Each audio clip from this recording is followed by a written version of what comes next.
Hello friends, I am Sanyukta and today we are going to be learning another Zentangle original pattern, and the name of the pattern is Cadent.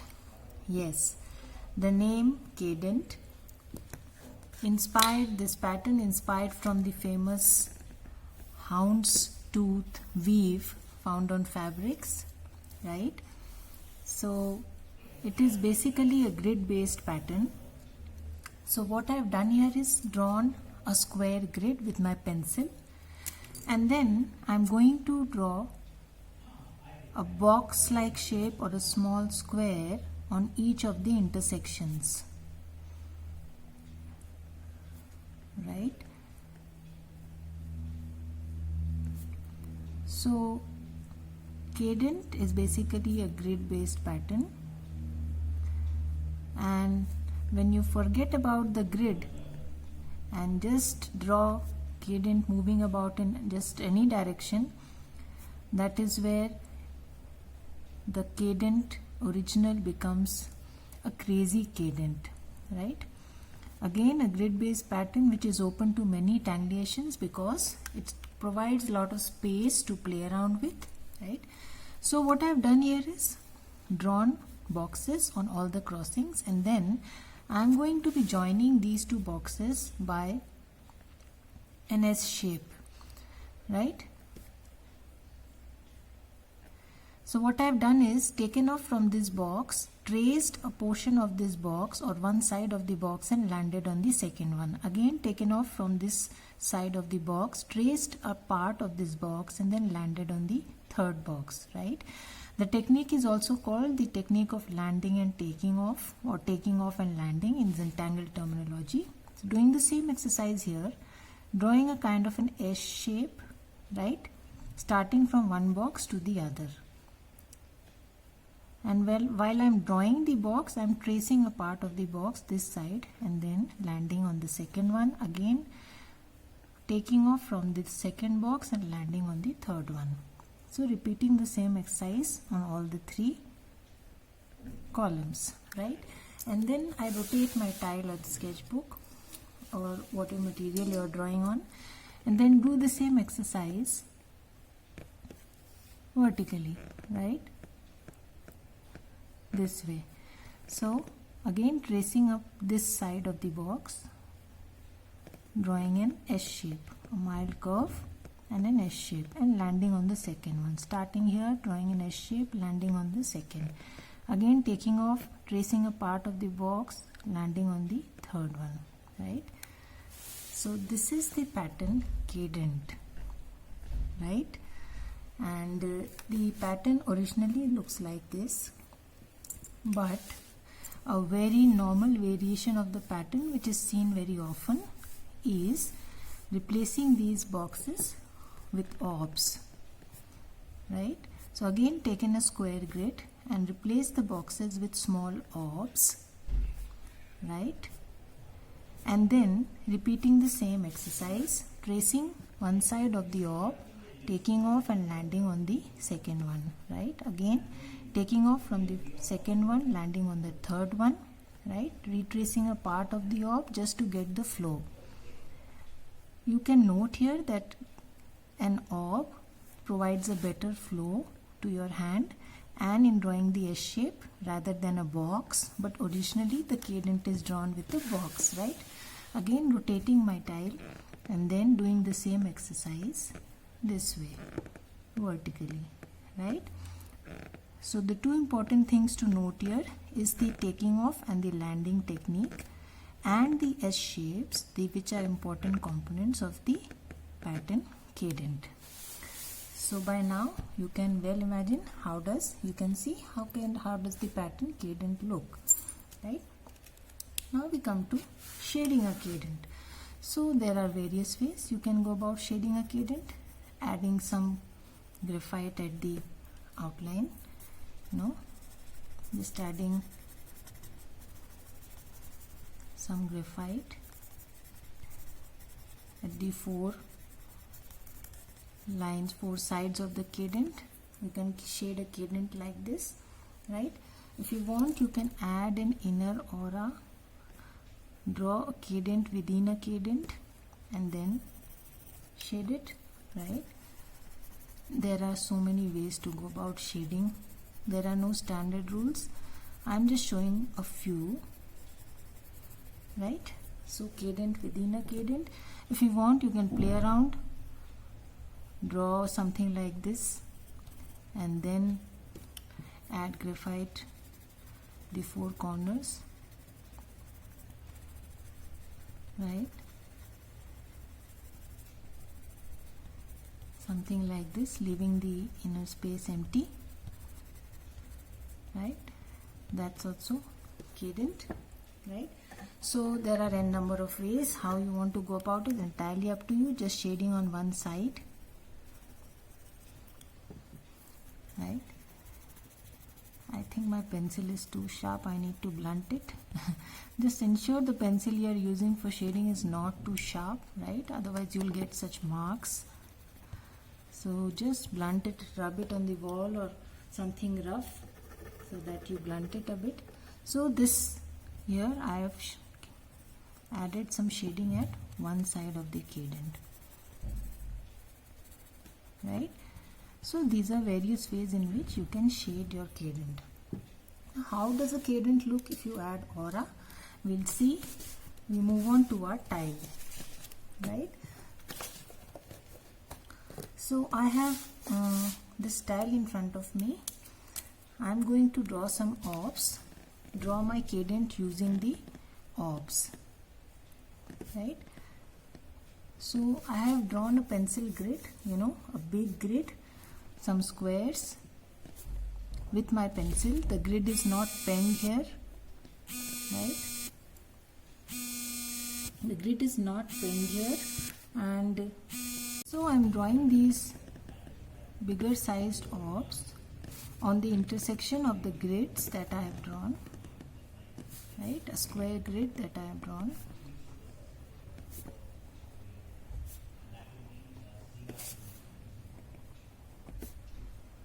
And we are going to play around a little with our cadent. Just to remind you, originally cadent has a box at each intersection, right? A square shape, but somehow the circular shape gives a lot better flow to your hand in drawing the S shape when you are drawing a cadent, right? Because it allows you to retrace a part of the circle and then land and retrace the part of the other circle much more easily than a box. So I have taken up orbs, right? Doing the same exercise, retracing a part of the orb, taking off and landing on the fourth one, right? So once you have done this exercise for all the orbs, then rotate your tile and do it vertically.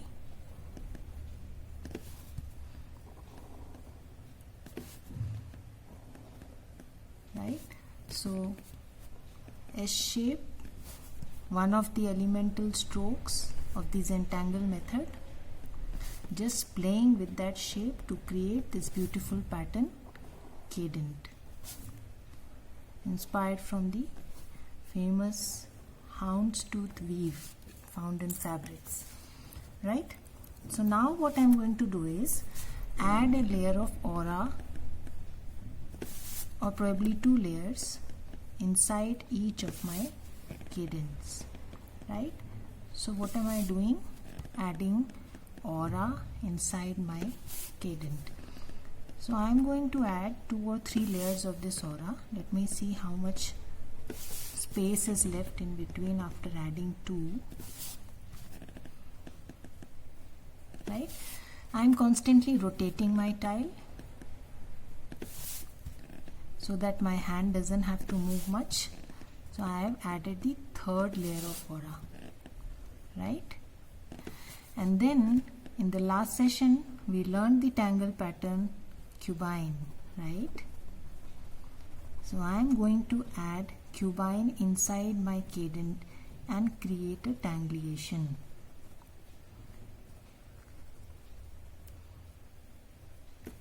You can also say that I am using cadent as a fragment and my cubine here, using cadent as a reticula or a grid and using cubine as my fragment inside that reticula or grid, right?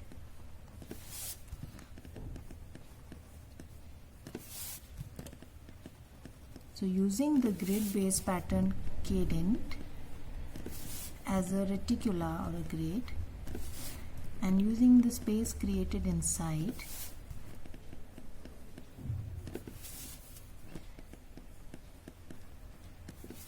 to fill it up with a fragment, right? So third layer of aura, third layer of aura, third layer of aura, and then a square inside, right?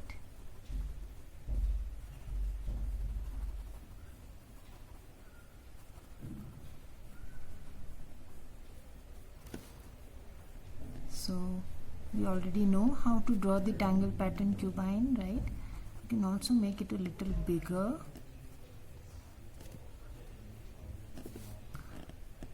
Right? So I am going to be doing this exercise for all these sections, right? See here, I am on the last segment. I am going to aura it. 1, 2. So you must have noted I am not auraing 3 times in a single go. I am constantly rotating my tile, auraing one side, then second side, then third side, and then fourth side, right? Now I am not adding 3 auras at the same time in each side. You can't get this look unless you add all the auras simultaneously to all the sides, right? So I have added 3 layers of aura in all, and then adding my cubine, using my O8 to fill up the space inside the cubine in the square that we draw in the cubine, right? So now I'm going to join these lines to the corners opposite, right? So this is the pattern cadent with cubine. Now what you can do is color these orbs also, leaving a small highlight or a sparkle like this, right? So we can color all these orbs like this. Just leaving a small space to give the effect of a sparkle or a highlight.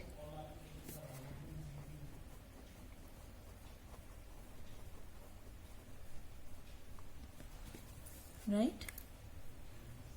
See here, I have colored all these orbs, and now we are going to shade, right? So I am going to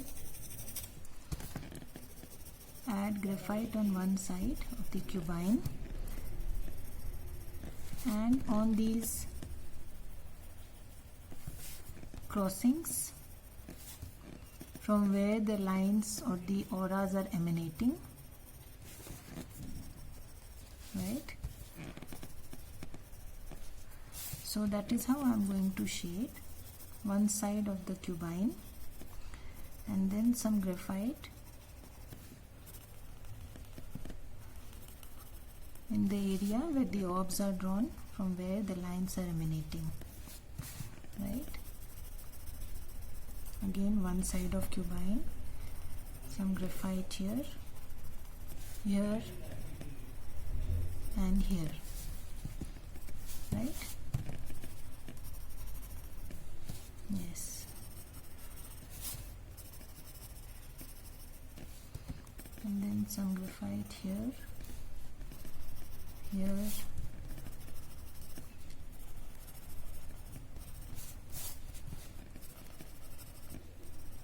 right? Again one side of cubine, some graphite here, here, here, again one side of cubine. Generally we shade the points where lines are emanating from or where the lines merge, right? And always note that when we shade a pattern, generally these are the areas which we shade, places from where lines are emanating, or places where lines are merging, or places where lines are going under, places where lines are going over, right?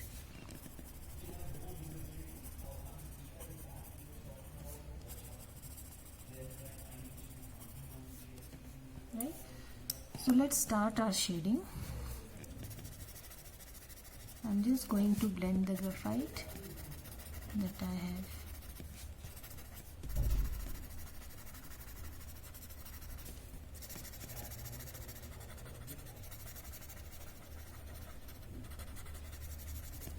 Like this, right?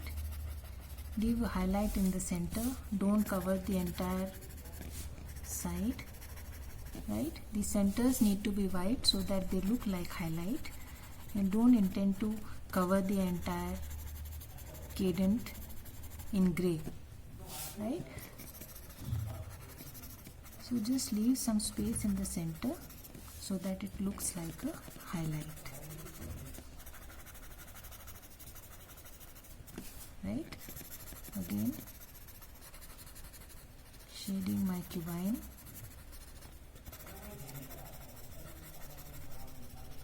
Again, blending the graphites that I have put on the orbs, pulling it towards the center of each side, right?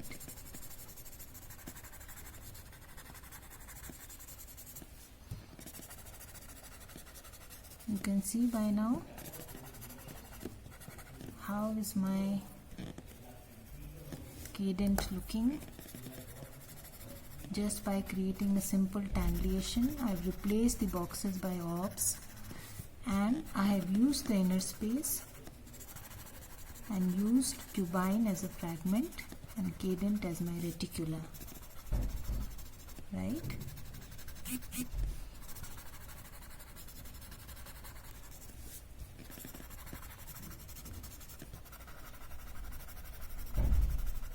So shading the sides, leaving a highlight,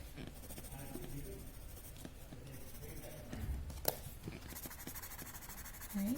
Spreading the graphite almost till the center, but leaving a white space in the center so that it looks like a highlight or a shine or a shimmer on my cadent, right?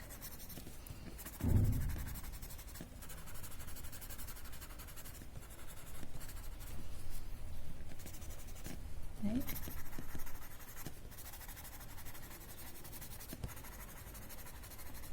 So on the last section now, you can see I'm also using the graphite already there on my totalon, right, on my stump. A lot of shading can be done with the graphite which is already there on your stump, right? Again,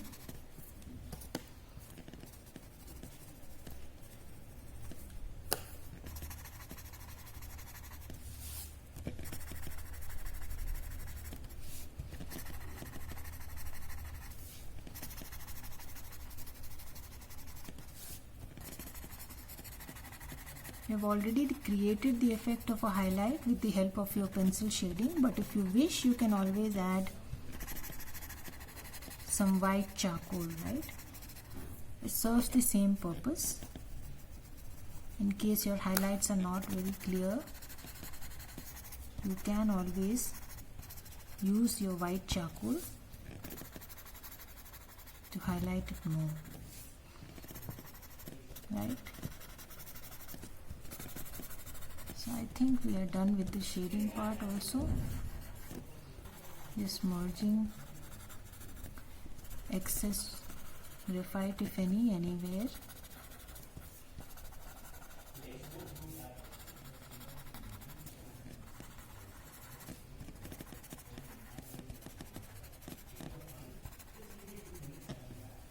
Right? So this is the tangle pattern cadent. In our next session, we'll work with some more tangulations of the pattern cadent.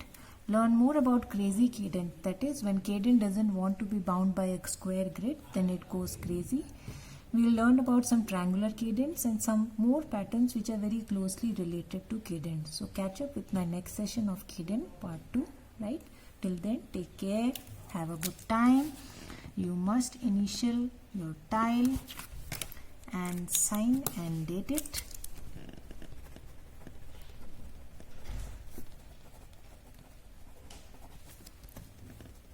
August 20, right? Take a moment to appreciate your tile, and we'll meet again in the next session. Goodbye.